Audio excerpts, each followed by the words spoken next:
The Zephyrin strike team lay scattered across the crystalline battlefield, their bioluminescent armor flickering weakly in the harsh red light of the binary suns. Commander Zalthor's mandibles clicked in frustration as he surveyed the carnage. 12 of the galaxy's finest warriors, equipped with phase-shifting technology and quantum disruptors, had been repelled by the fortress's defenses within minutes. The structure loomed before them, a monolithic cube of unknown metal that seemed to absorb light itself.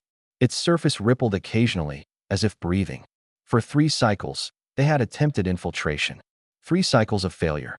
The energy barriers adapt faster than our equipment can compensate, Zalthor transmitted to his remaining squad. Neural disruptors are ineffective. Matter dissolution fails at the threshold. His second-in-command, Valkyra, nursed a plasma burn across her thorax. Commander, perhaps we should call for the dreadnought. Orbital bombardment may be our only option. As the Zephyrins regrouped behind their mobile shield generator, a peculiar sound interrupted their tactical discussion, whistling. An actual, audible whistle, cutting through the electromagnetic chaos of the battlefield. A human ambled into view, hands tucked casually into the pockets of what appeared to be primitive cloth garments. The creature wore no armor, carried no visible weapons, and seemed remarkably unconcerned about the smoldering debris field it was traversing. "Oi, rough day," the human called out, raising one hand in what the translator identified as a friendly greeting gesture. Zalthor's combat AI immediately flagged the situation as a psychological warfare tactic. Humans were known throughout the galaxy as peculiar beings, not particularly strong, fast, or intelligent by galactic standards, yet somehow they had spread across 17 systems in less than 2 centuries. "You cannot approach the fortress," Zalthor commanded, his translator rendering the words in standard galactic.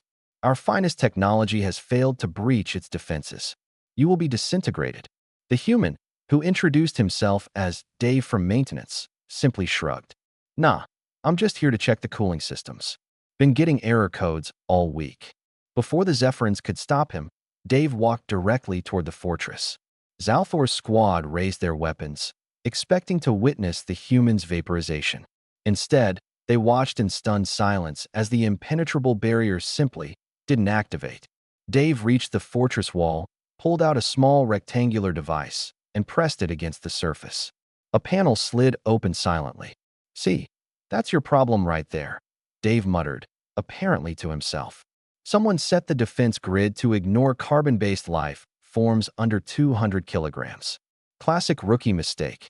Valkyra's antennae quivered in disbelief. "Impossible. We scanned for every possible entry protocol.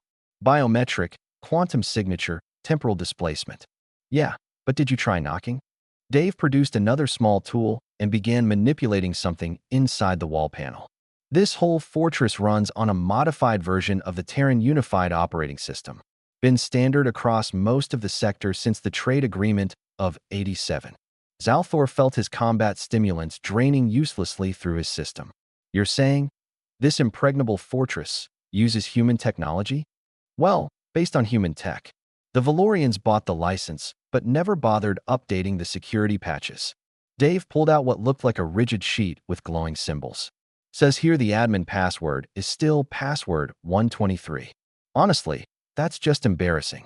Within minutes, Dave had deactivated the fortress's entire defense network.